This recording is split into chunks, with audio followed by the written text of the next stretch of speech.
지금 히브리서가 유대인 중에서 예수 믿는 신앙으로 이렇게 개종한 분들을 향해서 지금 주어지는 메시지예요.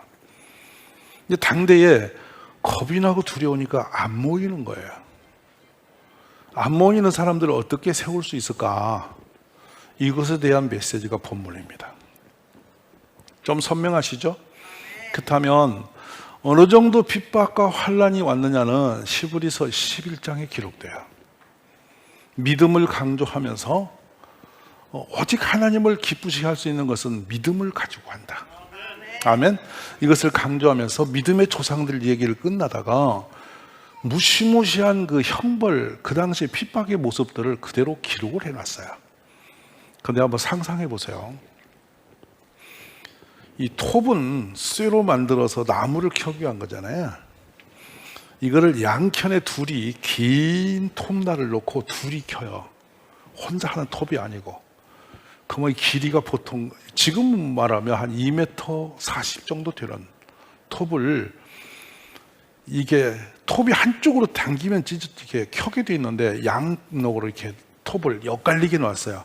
상어의 이처럼. 그러면 더 강렬해지죠. 이게 가며 오며 켜니까 사람을 묶어놓고 그걸로 켭니다. 그걸 보여줘요. 너도 황제를 숭배하지 않으면 이렇게 죽는다는 거예요.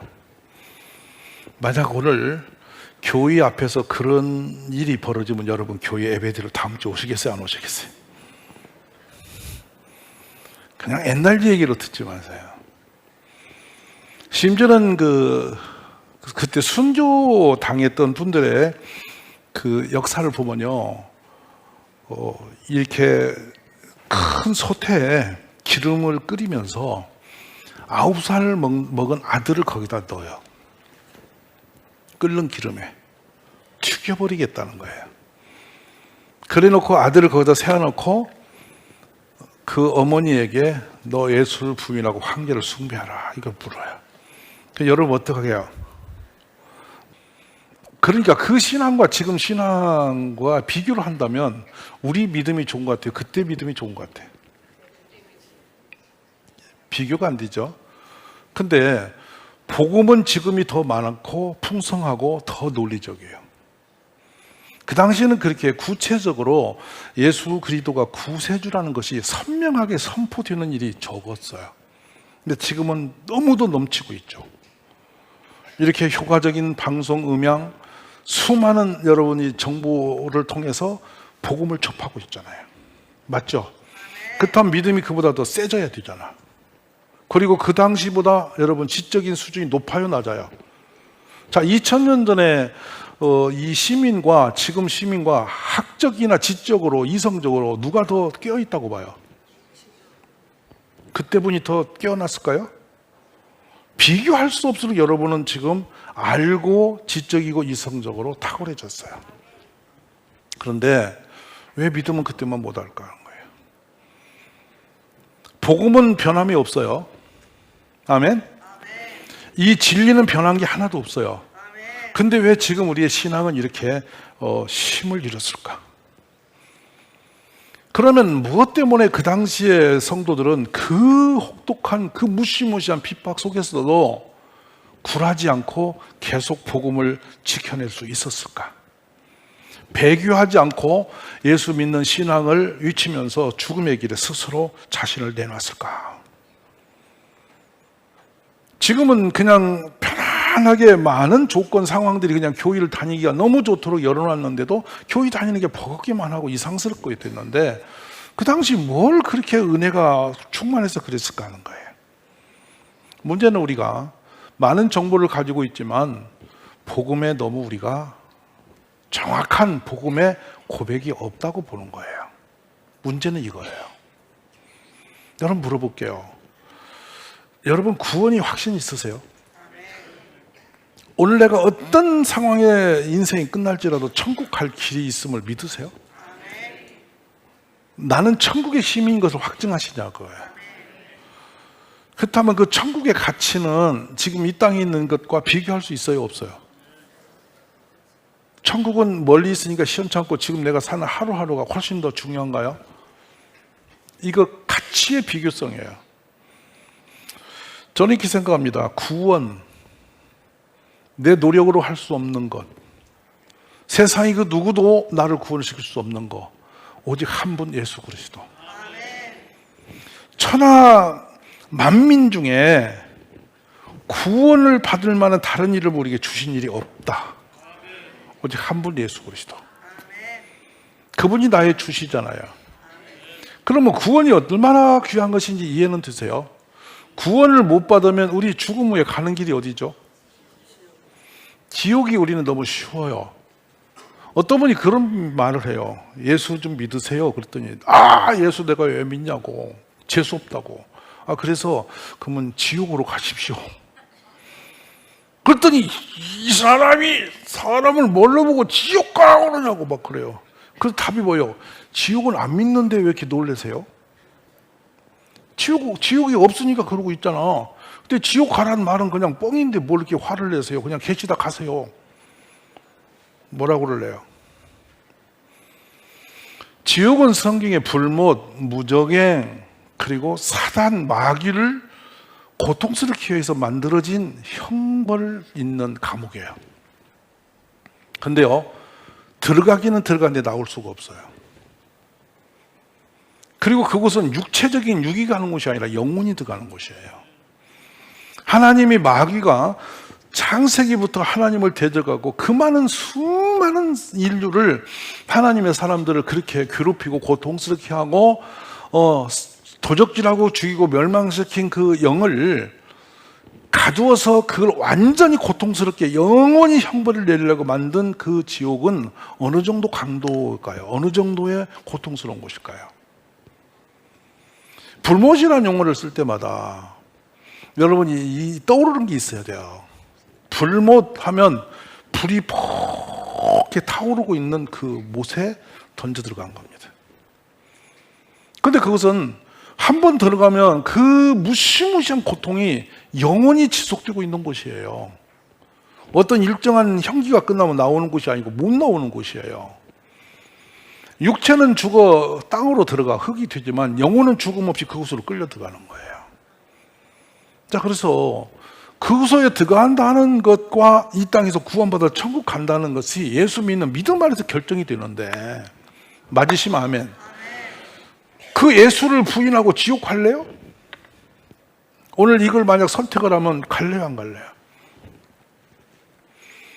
일본에 가면 그 나가사키에 가보면요, 사람을 이 예수를 부인하라라고 하면서 형벌을 치기 어느 정도냐면요, 땅에 구덩이를 판 다음에 사람의 발을 거꾸로 걸어서 사람을 이렇게 거꾸로 이렇게 매달아서 그 굴 속에, 토굴 속에 사람을 이렇게 매달아 집어넣어요. 땅을 파놓고. 근데 사람이 그 굴 속에 지금 말하면 까만 홀이죠. 그 속에 몸을 집어넣고 거꾸로 매달려 있을 때 언제 끊어질지는 몰라. 근데 종종 와서 물어. 예수 부인해라. 부인하지 않으면 놓고 가. 끝내는 매달린 채 죽는데, 그 죽음이 피가 거꾸로 돌아 죽는 것보다 더 무서운 것은 그 공포심이, 땅을 파놓고 그 속에다가 꼭 집어넣었으니까 숨쉬기도 어렵고 그 고통스러운 것이 훨씬 호흡이 끊어 죽는 것보다 힘들대요. 그럼에도 예수를 부인하지 않은 거, 이유가 뭐죠? 죽으면 천국이 있으니까. 단순하시죠? 근데 더 무서운 형벌이 있어요. 사람을 이렇게 큰 장대를 그 뻘밭에 묻어서, 일본 그 바다에 묻어서 물이 이렇게 밀물이 되면 사람이 이게 목에 딱 닿게 그 높이에 묶어놓고 놔둬요. 그러면 이렇게 바닷물이 들어오면, 바닷물이 여기까지 찰랑찰랑해요. 그럼 겨우 있으면 물이 서서히 빠져나가는데, 이게 파도가 치니까 꿀꺽꿀꺽 바닷물을 먹으면서 견뎌내는데, 물이 빠져나가면, 물이 들을 때는 물속에 몸이 있잖아요. 근데 물이 빠져요. 그러면 그 사람은 어떻게 되냐면 소금이 온몸에 허옇게 말라서 오는데, 이 가려움과 통증이 어때 할 수 없는 그 통증이, 근데 손은 둘이 묶어져 있어요. 그래 해서 하루, 이틀, 3일, 4일 죽을 때까지 놓아두고 예수 부인하라. 근데 예수 부인하지 않았습니다. 그 죽음을 선택했습니다. 왜 그럴까요? 여기서 당해봤자 잠깐이야. 영원히 불못에 들어가면 이게 나은 거야. 이 죽는 게. 이것을 알았던 거죠. 나가사키에서 그 한 마을의 가운데 가면요, 이 참나무를 땅에다 박아서 산채로 사람을 그 속에다가 90여 명을 가다 버렸어요. 나올 수가 없어요. 근데 그 속에 갇혀 있는 사람에게 하루에 도시락 몇 개만 던져요. 누가 먹을 거예요? 그 속에 서로 밟아 죽여요. 내 거, 네 거하고 싸우다 죽어요. 근데 일부러 그걸 즐기면서 도시락 몇 개만씩 던져줍니다. 근데 그 속에서 화장실이 없어요. 그냥 이 생리적 모든 현상을 그대로 견뎌내면서 그 울타리에 갇힌 채로 하나하나 죽어나가요. 그렇게 힘들면 예수 부인해야죠. 대답해 보세요. 예수, 니께 힘들면 그만둬야죠. 맞아요, 안 맞아요? 대답해 보시라니까. 그것을 죽는 게 나아, 손 들고 예수 부인하고 나와서 사는 게 나아. 물어보는 거예요, 제가. 일본 면사무소 앞에 실제 있는 겁니다. 이 뾰족한 칼을, 이 모처럼 칼을 갈아서 박아서 쭉 놓고요, 판장에다 놓고요, 그 2m쯤 됩니다. 못 뛰어넘습니다. 그리고 옆에 예수님 사진을 놓습니다. 누가 예수를 믿고 안 믿는지를 알 수가 없는 거예요. 없으니까 그걸로 시험을 하는 거예요. 그리고 이쪽에는 그냥 길을 열어뒀습니다. 무슨 말 아시죠? 예수님의 얼굴을 받고 갈래? 네가 신앙을 지키서 칼 위로 걸어갈래라고 선택하라고 해요. 그런데 거기서 칼이 찔려서 발이 피투성이가 돼서 죽어요. 거꾸로져. 그 길을 갈래? 예수 부인하고 이 선택을 할 수 있는 그 길들을 계속 열어놓거든요. 그 실험을 해요. 근데 한 마을에는요, 한 사람도 배교하지 않고 죽음을 선택했어요. 자, 우리 신앙이 구원의 가치세가 얼마나 큰지 이해하세요? 여러분 왜 대답을 안 하세요? 구원의 가치가 이 땅에 있는 죽음보다 더 시원찮아요? 죽을지라도 어디가? 크게 어디가?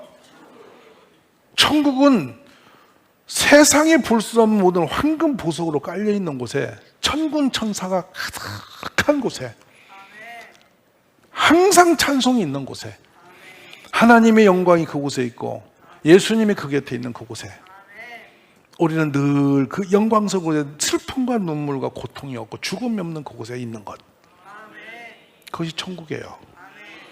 그 천국을 소망하는 사람이 이 교회에서 그 나를 구원시키신 예수님께 예배하는 것이 힘들까요? 피곤하신 일일까요? 그래서 날 뜨거우면 교회 안 나오고 코로나 걸리면 집에 누워있고 이러는 것일까요? 그러니까 결론은 뭐가 문제가 걸렸냐면 이 신앙이라는 구원론에서 이미 우리는 너무도 허약하다. 그러니까 가치성, 구원의 가치성에서 너무 약하다. 근데 오늘날 이런 설교가 잘 없습니다, 교회도. 왜냐하면 여러분 교회 오면은 심리적인 위로받는 쪽으로 지금 방향이 잡혀 있습니다. 실제 교회는 사냐 죽느냐, 영생이 있느냐 없느냐 결판이 나는 곳이에요. 이 땅에서 어떤 시련과 고난이 온다 할지라도 잠깐 지나가요. 여러분 10년이 길어 보이시죠? 깜빡하면 지나가요. 아멘이시죠? 좋은 날에 세월은 빠르다, 사진 보면 그만하면서 세월 빠른 거 왜 물으세요? 빨라요. 잠깐 가요. 근데 우리 하나님 나라는 영원해요. 맞으시면 아멘. 근데 영원한 곳을 초점을 맞춰야 돼요. 잠깐 가는데 인생을 걸어야 돼? 잠깐 가는 거예요. 어차피요, 이 육신은 죽으면 3일 이내에 가루 돼요. 불에 태워서 요즘에는 잿더미 돼요. 뭘 그렇게 육신을 위해서 좋은 거 먹고 달래고 먹고 달래고 그럴 시간 있으면 기도하세요. 말씀 받으세요. 내 영혼이 살되게 하세요. 이것이 우리의 선택의 권한임을 믿습니다. 두 번째, 우리 주님은 하나님과 우리 관계를 열어주시는 축복의 분이세요. 천국문을 여시는 구원주일 뿐만 아니라 하나님과 우리 관계를 회복시키는 분이에요. 우리는 하나님과 원수되었던 사람들이에요, 원래. 근데 예수님이 십자가에 죽으시면서 하나님과 우리를 완벽하게 회복시켜 놨어요, 관계를. 할렐루야. 이제 원수가 아니고 하나님의 자녀가 되는 권세자가 됐어요. 그분이 우리의 길이 되신 분이에요. 생명을 주신 분이에요. 그래서 뭐라고 에베소 2장에서 말씀하냐? 그는 우리의 화평이신지라 둘로 하나를 만드사 원수된 것 곧 중간에 막힌 담을 자기 육체로 하시고 법조문으로 된 계명의 율법을 폐하셨으니 이는 이 둘로 자기 안에서 한 세 사람을 화평케 하셨다. 이렇게 축복이 어디 있어요? 하나님이 이 저주를 부으려고 결심하고 노려보는 사람이 이 땅에도 될 일이 어디 있어요? 되는 일이 어디 있겠어요? 근데요, 하나님이 사랑하는 사람으로 있다는 것은 얼마나 축복된 일이에요. 이 문제를 누가 풀었어? 예수님이 풀었다고요. 어떤 착한 행실을 다해도 죄인은 죄 짓는 것밖에 없어요. 근데 예수님이 우리를 단박에 하나님의 자녀가 되는 축복의 권세자로 바꿔놓으신 거예요. 할렐루야. 아멘. 그리고 우리에게 부활을 주신 분이세요. 부활은 우리의 노력으로 없어요. 근데 육신은 죽어 흙으로 갈지라도 주님이 다시 올 때는 다 살아난다는 거예요. 우리는 다시 산다는 거예요. 영생을 얘기하시는 거예요. 그 축복된 일을 놔두고 이 땅에서 잠깐 고통당하는 것과 비교할 수 있어요? 그러니까 이 땅의 고난은 잠깐이고 하나님의 영광은 영원한 것이다. 이 신앙이 초대교회의 그 모든 고통을 이길 힘을 주셨음을 믿는 거예요. 그리고 예수님이 요한 1서 3장 8절에 죄를 짓는 자는 마귀에 속하였나니 마귀는 처음부터 범죄함이라 하나님의 아들이 나타나신 것은 마귀를 멸하러 오셨다 했어요. 인간의 노력으로 어떤 처방도 그 마귀 씌운 것은 고쳐질 수가 없어요. 이 땅에 우리의 감정을 좌우지해서 원망하고 불평하고 서로가 이간질을 시키고 사람을 해치고 공격적으로 하고 막 큰 미움이 끌어오르고 전부 다 사탄이 주는 영입니다. 크고 작게. 그 영이 들어오면 그렇게 미울 수가 없습니다. 세상에 당신밖에 없다고 둘이 결혼해놓고 그 인간 발자국 소리만 들어도 치가 떨려요. 누가 들어와서 그런 줄 알아요? 그 사람 그 사람이에요. 아멘 없어요? 그 사람인데 그렇게 미워요. 지긋지긋하게 미워요. 그래서 어떻게 해버리고 싶도록 미워요. 그리고 또 어느 날 보면 또 여보 이게 미쳤어 지금. 누가 들어와요? 마귀가 들어오면 그래요. 오늘 이 우리를 거기서 건질 수 있는 분이 예수님이에요. 죄에 묶여서 죄의 종으로 살아간 우리를 죄에서 건져내시는 분은 예수님이에요. 다른 방편이 없어요. 죄를 지어놓고 죄는 지나가면 없어지는 게 아니라 그 죄의 대가는 우리를 찾아서 와요. 근데 그 죄의 대가를 지우실 수 있는 유일한 분이 예수님이세요. 그리고 우리가 인격적 변화가 세상에 공부로 불가능해요. 우리 주님이 오시면 변해요. 그래서 뭐라고 하냐, 누구든지 그리스도 안에 있으면 새로운 피조물이라. 보라, 이전 것은 지나갔으니 보라, 새 것이 되었다. 아멘이세요? 우리 예수님에는 우리를 이렇게 바꿀 수 있는 길이 없어요. 우리는 영생이 있고 천국의 소망 가운데 살아가는 그런 길이 열린 사람임을 믿습니다. 근데 더 놀라운 거는 하나님이 응답하시는 사람이에요. 예수의 이름으로 응답이 열려요. 말씀은 아멘. 그러면 우리가 마태복음 7장에서 9절까지 한번 읽어봅시다. 7절에서 9절. 구하라.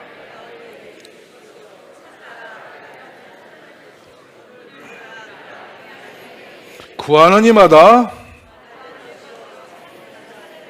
열릴 것이니라. 요한복음 14장.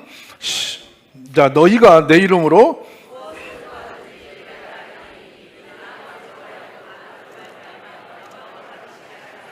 내 이름으로 무엇이든지 내게 구하면 내가 행하리라. 아멘이십니까? 자, 16장, 요한 16장 23절을 읽어봅시다. 그날에는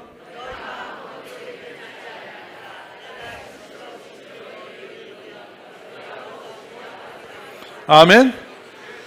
하나님이 응답하는 길이 누구 이름으로? 예수 이름으로 열려요. 이보다 큰 축복이 어디 있어요? 말씀 아멘하세요. 그런데 다시 돌아가면 이 놀라운 구원이 예수 안에 있는데 예수님을 부인하고 딴짓하겠어요? 그러니까 교회를 나오시는 것이 단순히 피곤한 어떤 종교 행위가 아니라 하나님의 은총을 입은 사람이 마땅히 가는 길이에요. 천국 시민이 당연히 가는 길이에요. 그래서 오늘 본문은 10장 24절로 다시 가보십시다. 뭐라고 하십니까? 예, 그러면 이제 옆에 분 한번 얼굴을 보세요. 서로 여기서 서로 격려하며 하는 것이 바라보다 뜻이 의미가 들었어요. 한번 바라보세요. 자, 이제 저를 보세요.